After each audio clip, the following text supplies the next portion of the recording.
اسی لیے احکام میں بھی فرق کر دیا۔ مثال کے طور پر پہلے کے لوگوں کے لیے حکم یہ تھا کہ اگر کوئی کپڑا ناپاک ہو جائے تو دھونے سے پاک نہیں ہوتا تھا، کاٹ کر پھینک دو اس کو۔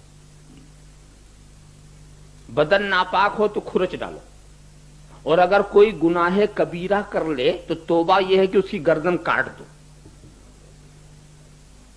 اور گناہ کبیرہ کرنے والا اپنا گناہ چھپا نہیں سکتا تھا، اس لیے کہ اس کے دروازے پہ لکھ اٹھتا تھا کہ آج اس نے یہ کیا۔ اور زکات میں کتنا؟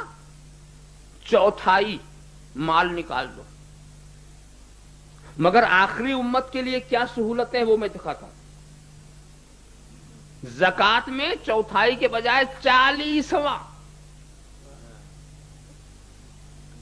اور گناہ کبیرہ اگر خدا نہ خواستہ ہو جائے تو توبہ، بس ندامت کے 2 آنسو۔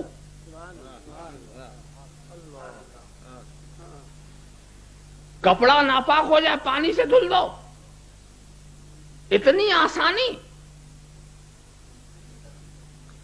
اور نیچے والوں کے لیے کتنی سختی۔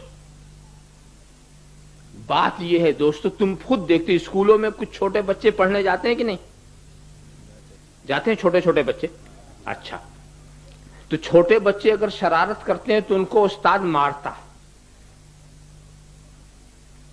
رول چلاتا۔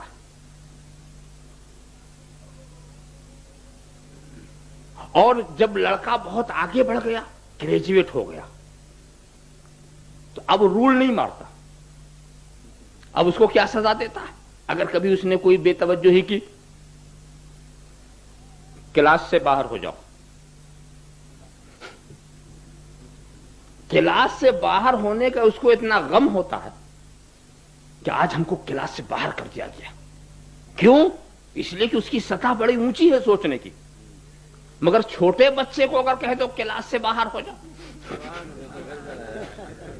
تب وہ تو روز ہی شرارت کرے گا کہ یہ تو اچھا طریقہ نکلا۔ تو پہلے درجے والوں کو کلاس سے باہر نہیں کیا جاتا۔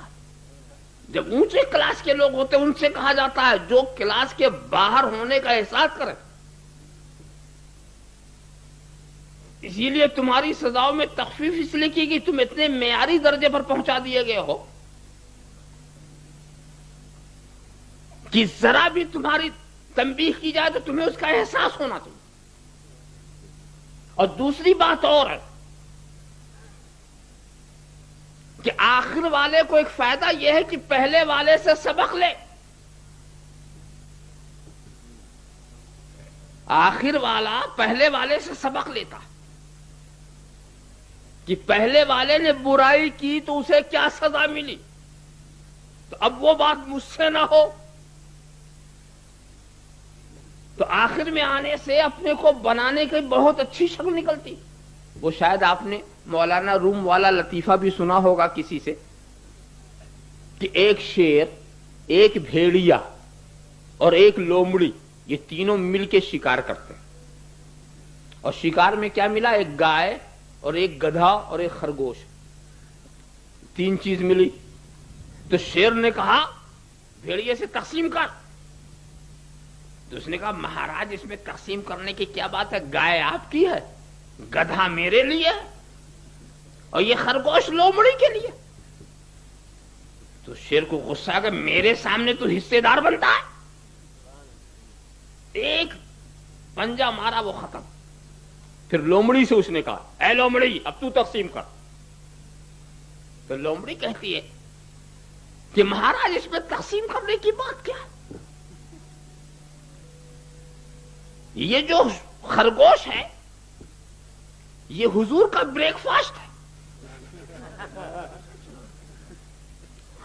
اور یہ جو گدھا ہے یہ حضور کا لنچ ہے، یہ ظہرانہ ہے، اور یہ گائے جو ہے یہ حضور کا ڈنر ہے، یہ عشائیہ ہے،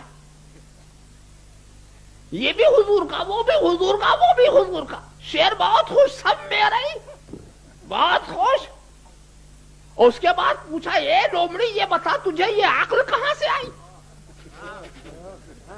تجھے یہ عقل کہاں سے آئی؟ کہا پہلے کا حال دیکھ کے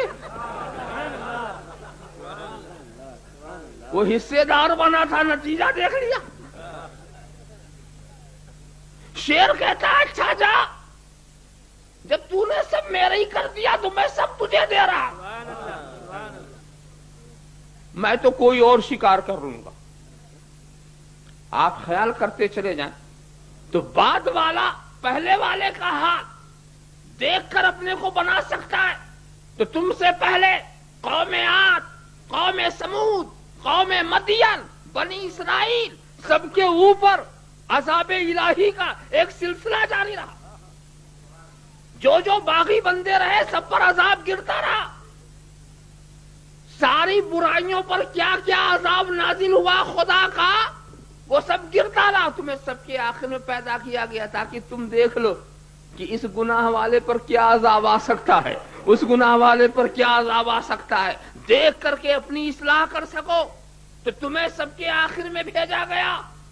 اس کی وجہ خود رب تبارک و تعالیٰ نے جو ارشاد فرمائی معراج کی رات، وہ یہ کہ اے محبوب، کیا تمہیں اس بات کا غم ہے کہ میں نے تمہیں آخری نبی بنایا؟ تو حضور نے کہا نہیں، مجھے اس کا کوئی دکھ نہیں۔ کیا تیری امت کو اس بات کا رنج ہے کہ میں نے اسے آخری امت بنائی؟ کہا نہیں، میری امت کو اس کا کوئی رنج نہیں۔ کہا جاؤ اپنی امت کو خبر کر دو کہ میں نے اس کو آخر میں اس لیے بھیجا ہے کہ ساری امتیں اس کے سامنے رسوا ہوں، وہ کسی کے سامنے رسوا نہ ہو۔ سبحان اللہ، سبحان اللہ، نعرہ تکبیر، نعرہ رسالت۔ ہم قوم سمود کا ذکر کرتے ہیں ہنستے ہیں، قوم مدین کا ذکر کرتے ہیں ہنستے ہیں، قوم عاد کا ذکر کرتے ہیں ہنستے ہیں، بنی اسرائیل کی سرکشیوں کا ذکر کرتے ہیں ہنستے ہیں، اور ہمارے بعد تو کوئی نئی امت آئے گی ہی نہیں جو ہمارا ذکر کرے اور ہنسے، جو ہمارا ذکر کرے اور ہنسے، تو ایسی تو کوئی امت آئے گی نہیں۔ یہیں سے مجھے ایک اشارہ رحمت بھی ملتا ہے دوستو، جو خدا ایک امت کے سامنے بھی ہمیں رسوا کرنا پسند نہیں کرتا، وہ قیامت کے دن کیا رسوا کرے گا؟ وہاں تو ساری امتیں ہوں گی، وہاں تو ساری امتیں ہوں گی۔ تو خدا کی رحمت سے ہم یہاں بھی رسوائی سے بچ رہے ہیں، اور رسول کی شفاعت اور خدا کی رحمت سے انشاءاللہ ہم وہاں بھی رسوائی سے بچیں گے۔ رب تبارک و تعالی ہمیں رسوا نہیں کرے گا، بس شرط یہ ہے کہ ہمارا تعلق جناب محمد رسول اللہ صلی اللہ تعالی علیہ وسلم سے ایسا جڑا ہوا ہو کہ کوئی رشتہ اس رشتے کو کاٹ نہ سکے۔ آج لوگ رشتہ